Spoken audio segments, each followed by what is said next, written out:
Assalamualaikum warahmatullahi wabarakatuh. Perkenalkan nama saya Zakil Mirizal dengan NIM 230422353. Kali ini saya akan mempresentasikan tentang pengertian hukum, hukum dasar dan konstitusi dengan dosen pengampu saya yakni Bapak I.I. Permana.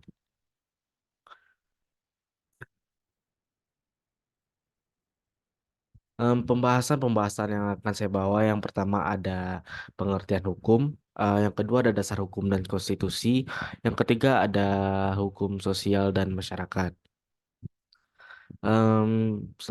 Pertama saya akan menjelaskan tentang pengertian hukum. Kata hukum berasal dari kata al-huk, yakni berarti kaidah atau ketetapan dalam bahasa Arab. Padanan kata ini dalam beberapa bahasa lain adalah Reich dalam bahasa Belanda dan Jerman, dalam bahasa Prancis, Diritto dalam bahasa Italia, Ius dalam bahasa Yunani, dan dalam bahasa Inggris. Hukum adalah seperangkat aturan dan norma dan prinsip yang mengatur perilaku manusia dalam masyarakat. Ini mencangkup berbagai aspek kehidupan termasuk hubungan antara individu, kelompok, dan pemerintah. Tujuan utama hukum adalah untuk menciptakan ketertiban, keadilan, dan keamanan dalam masyarakat dengan memberikan panduan tentang apa yang dapat dilakukan dan atau tidak dilakukan, serta mengatur konsekuensi dari tindakan-tindakan tersebut. Hukum dasar dan konstitusi. Hukum dasar adalah sumber-sumber hukum yang memberikan landasan atau legitimasi bagi pembentukan pelaksanaan dan penegakan hukum dalam suatu negara. Hukum dasar dibagi menjadi dua, yaitu hukum dasar tertulis dan tidak tertulis. Berikut adalah perbedaannya. Hukum dasar tertulis, yang pertama biasanya disebut dengan Undang-Undang Dasar. Ya, Undang-Undang Dasar adalah hukum dasar tertulis di Indonesia. Yang kedua, lebih mengikat daripada hukum dasar tidak tertulis.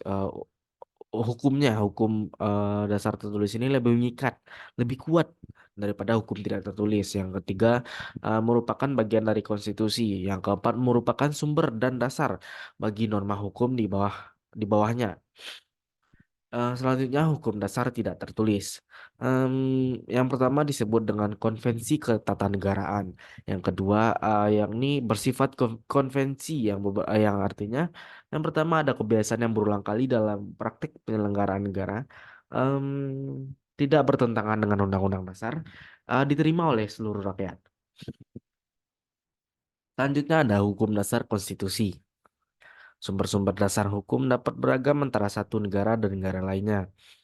Tetapi beberapa yang umum meliputi yang pertama ada konstitusi, yakni dokumen tertulis yang menetapkan struktur pemerintahan, hak-hak warga negara dan batasan kekuasaan pemerintah.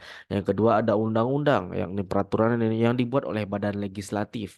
Yang ketiga kebiasaan hukum, yang ini adalah praktik yang telah menjadi tradisi dan dianggap sebagai hukum karena penggunaan berulang dan pengakuan masyarakat. Konstitusi sendiri adalah dokumen tertulis atau serangkaian dokumen yang menetapkan kerangka dasar bagi pemerintahan suatu negara. Konstitusi biasanya memuat ketentuan-ketentuan tentang pembagian kekuasaan antara cabang-cabang pemerintahan seperti eksekutif, legislatif, dan yudikatif, hak-hak dan kewajiban warga negara, proses pembentukan undang-undang, dan mekanisme perubahan konstitusi itu sendiri.